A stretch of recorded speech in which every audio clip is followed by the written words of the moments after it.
वाहन है इसलिए कितना सुरक्षित है। ये बोले ये मेरा वाहन है, मैं आपके हाथ में नहीं दूंगा। और नारी, अपनी नारी को भी किसी के हाथ में मत दो, मत दीजिए किसी के हाथ में। जहां तक हो सके तो आप स्वयं अपने परिवार की व्यवस्थाएं बनाएं। कहीं जाना है, आना है, ले जाना है, लाना है, ये स्वयं करिएगा ज्यादातर। तो इन्होंने कहा मैं आपको नहीं दे सकता।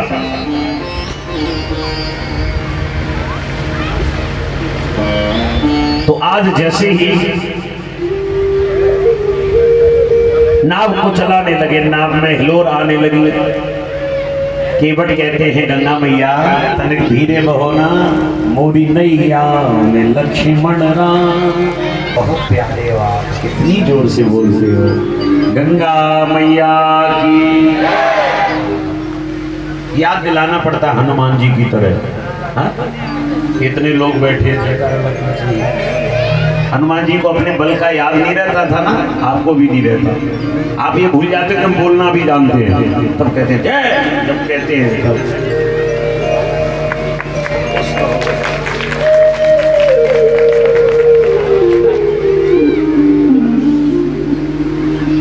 गंगा मैया में हिलोरे लेते हुए नाव उस पार पहुंची, और जैसी नौका उस पार पहुंची है, उतरते ही भगवन ने सोचा है मन में, लेकिन सिया जी ने सोचा है दिल में। राम जी ने सोचा कि अब इनको उतराई क्या दूंगा मैं। राम जी के मन में विचार आया कि इनको उतराई तो देनी चाहिए, इन्होंने हमें पार किया है। तो राम जी ने जानकी जी की ओर देखा। देखो मेरी माताओं, नारी वही है जो पति की आंखों में समझ ले कि ये क्या कहना चाहते हैं। उतरते ही भगवन ने सोचा है मन में, लेकिन सिया जी ने सोचा है दिल में। जानकी जी की ओर जब देखा तो जानकी जी ने क्या किया, यह लो मुदरिया भगवन हमारी, और इन्हें दो मजूरी सवेरे सवेरे। क्यों? पिए ही सिय जानन हारी, और मड़े मुदरी मन मुदित उतार। ध्यान देना मेरे भाइयों, अधिकतर वक्ता लोग कहते हैं कि राम जी को अंगूठी उतार करके दे दी माता जानकी ने। केवल अंगूठी नहीं दी, दो चीज दी थी, दो चीज। क्या क्या? मड़ी मुदरी, मड़ी माने चूड़ा, जो चूड़ा पहनी थी जानकी जी। मड़े मुदरी मन मुदित उतारी, मड़ी और मुदरी दोनों उतार करके दी। बोलिए दे दीजिए, राम जी को दे दिया, दे दो केवट को। तो केवट कहता है ना जी ना, मैं नहीं ले सकता। बोले क्यों नहीं ले सकते? बोले पहली बात तो यह है माता क्षमा करना कि आपका नहीं है जो आपके हाथ में है।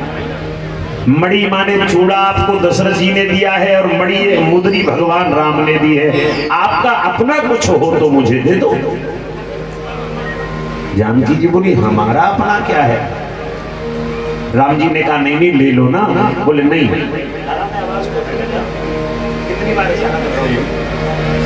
राम जी ने कहा नहीं लेनी पड़ेगी। तो इसने कहा कि नहीं ले सकता। क्यों नहीं ले सकते? तो देखिए बड़ी सुंदर बात कही इसने, नहीं लेते धोबी से धोबी धुलाई, और नहीं लेते केवट से केवट उतराई।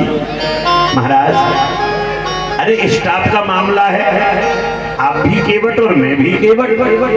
लक्ष्मण जी बोले तुम होश में तो हो, हमारे भैया को केवट कहते हो। बोले चुप रहो, राम जी केवट तो है ही। बोले केवट कैसे हो सकते हैं? बोले केवट हैं, और सुनो इतना और है कि वो छोटे केवट है और मैं बड़ा केवट हूं, तो अब तो बिल्कुल भी नहीं लूंगा। भाई मैं बड़ा केवट हूं और वो छोटे, मुझसे छोटे तो मैं कैसे ले लूं? केवट ने, लखन भैया बोले ऐसी बात क्यों करते हो, राम जी केवट कहाँ है? बोले लखन भैया राम जी का काम क्या है? बोले क्या है? बोले संसार के लोगों को भवसागर से पार करना। तो केवट हुए कि नहीं हुए? बोले हुए। और मेरा काम क्या है? बोले क्या है? बोले गंगा नदी से पार करना। तो बोले चलो माना केवट हो गए, लेकिन तुमने अपने आप को बड़ा केवट कैसे कह दिया? बोले सारे संसार को पार करने वाले को आज मैंने पार किया है। सारे संसार को पार कौन करता है? राम। बोले राम को पार किसने किया है? बोले तुमने। तो बोले हम हो गए ना बड़े केवट। इसलिए नहीं लेते धोबी से धोबी धुलाई, और नहीं लेते केवट से केवट उतराई। फिर भी अगर देना चाहते हो भगवान तो एक काम कर दीजिए। बोले क्या? बोले जिस दिन मैं आऊं भगवान घाट पर तुम्हारे, मुझे पार करना सवेरे सवेरे। आज आप मेरे घाट पर आए हो तो मैंने पार कर दिया। हर प्राणी एक न एक दिन आपके घाट पर भी तो आता है, तब आप पार करते हो। जानकी जी बोली नहीं केवट हम कह रहे तुम ले लो। तो इन्होंने कहा जानकी मैया अगर देना चाहती हो तो फिर यही कर दो, आप ये चूड़ा और मड़ी छोड़ के कुछ भी दे दो, क्योंकि चूड़ा दशरथ जी का है और मड़ी राम जी को। चूड़ा दशरथ जी का है, मुदरी राम जी की है। अब आपका अपना क्या है सो दे दो। इन्होंने कहा मेरा क्या है? तो लक्ष्मण जी को हंसी आ गई। लक्ष्मण जी बोले मैं समझ गया क्या मांगना चाहता है। क्या मांगना चाहता है? बोले कान में बताऊंगा। जानकी जी बोली एक बार कान में बताया था तब तो मूर्छित कर दिया था, चरण मांग लिए थे। बोले बस वही तो कारण है। बोले क्या? बोले ये प्रभु श्री राम के चरणों की सेवा मांग रहा है।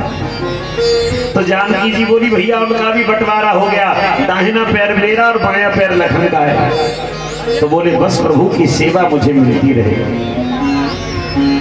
मुझे प्रभु की सेवा मिलती रहे, इससे बढ़कर के और मुझे क्या चाहिए? अब मुझे कुछ चाह नहीं रही, मुझे कोई मांगने की इच्छा नहीं रही है। इसलिए एक काम करिए, अब कुछ न दे करके और बस आप तो चले जाइए, और फिर भी नहीं मानते हो तो एक काम कर देना। बोले क्या?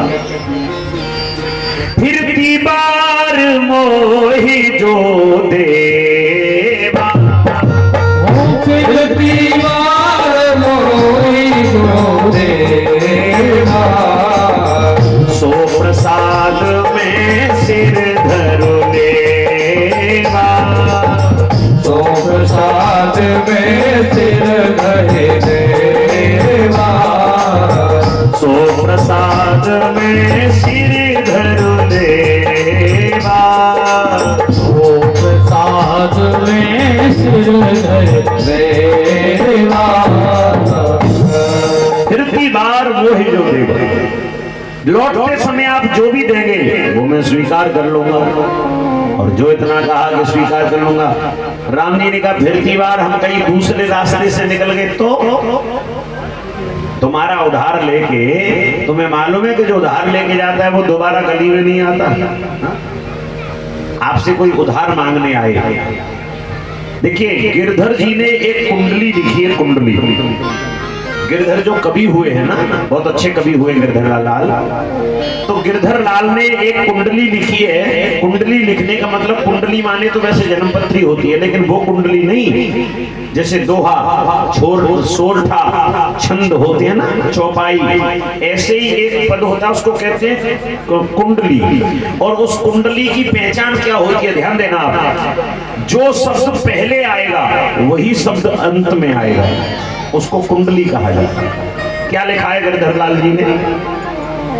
गिरधर लाल जी लिखते हैं झूठा मीठे वचन कहे झूठा। पहला शब्द क्या है? झूठा। पहला शब्द इन्होंने लिखा है झूठा।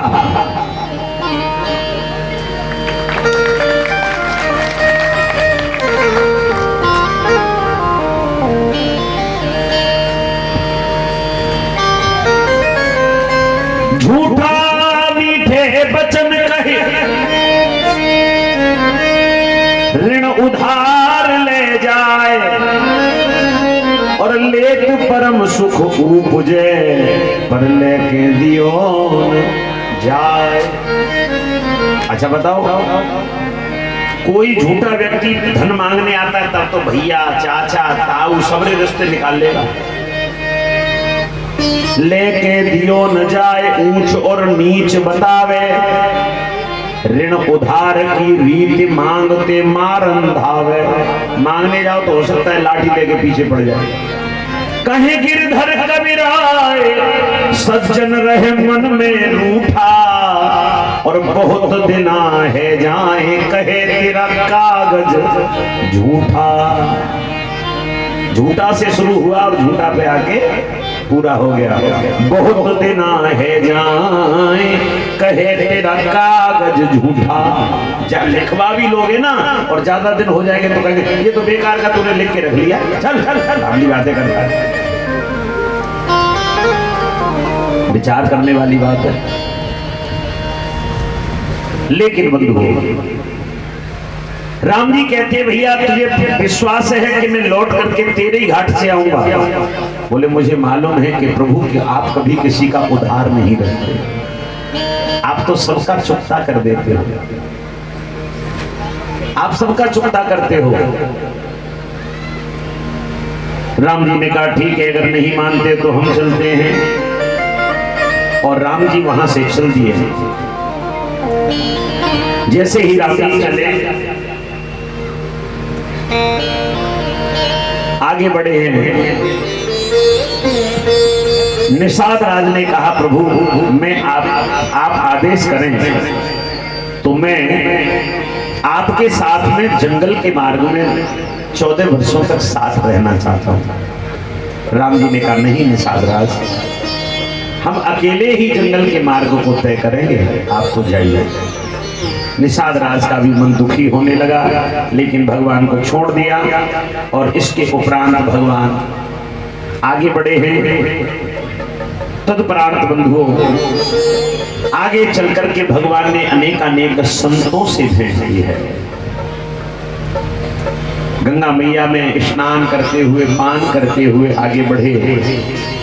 और आगे चल करके भगवान बोले कि अब हम कहाँ रहेंगे, अब हम अपना मार्ग तय कर लें। और आगे बढ़े तो क्या देखते हैं कि कुछ कोल भीलों के बालक मिल गए। कोल भीलों कुछ नारियां मिली, उन्होंने कहा जानकी जी से तुम क्यों भटक रही हो उनके साथ में, ये कौन है? तो जानकी जी ने परिचय कराया। लेकिन जब जंगल के मार्ग में गए तो कोल भीलों के बालक मिल गए। और कोल भीलों के बालकों ने कहा कि आप कौन हैं?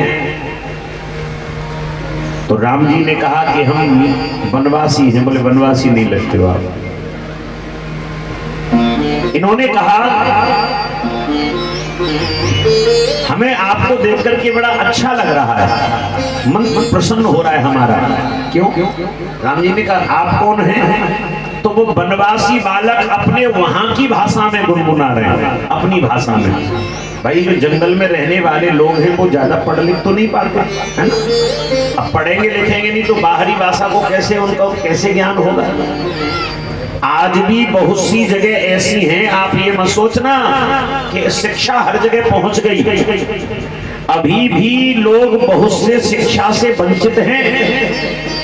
हाँ जी, मैं कई वर्ष पहले एक बार जगदलपुर गया, रायपुर में। जगदलपुर एक जगह पड़ती है, छत्तीसगढ़ में पड़ती है ये जगदलपुर।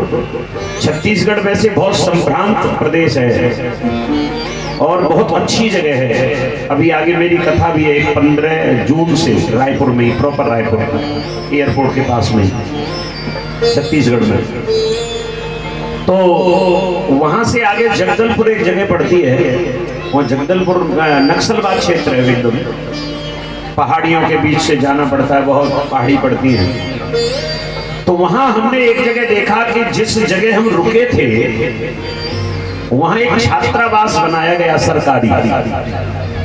तो उसमें छोटे छोटे बच्चे पढ़ने के लिए आए। तो हमने उनको देखा कि सवेरे उनको दाल चावल दिया जाता खाने को, दोपहर में, शाम को भी दाल चावल दिया जाता, और रात में जो चावल बच जाता उसको रख देते ढक के, सवेरे फ्राई करके फिर वही दे दिया जाता। तो एक दिन हुआ, 2 दिन हुआ, हमने उन बच्चों से एक दिन बुला के पूछा, बेटा तुम तो पूड़ी परांठा ये सब नहीं खाते हो?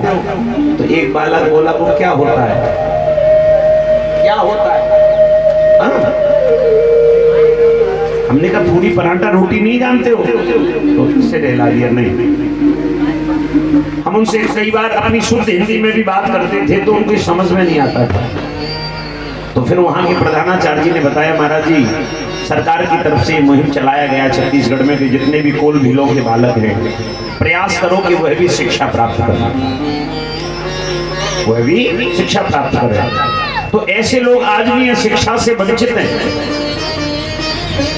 तो राम जी ने जब पूछा कि आप कौन हैं, तो क्या कहते हैं वो बालक, हम बनवासी कोल भील के बिटुआ रउआ, राजा बाबू हउआ रउआ।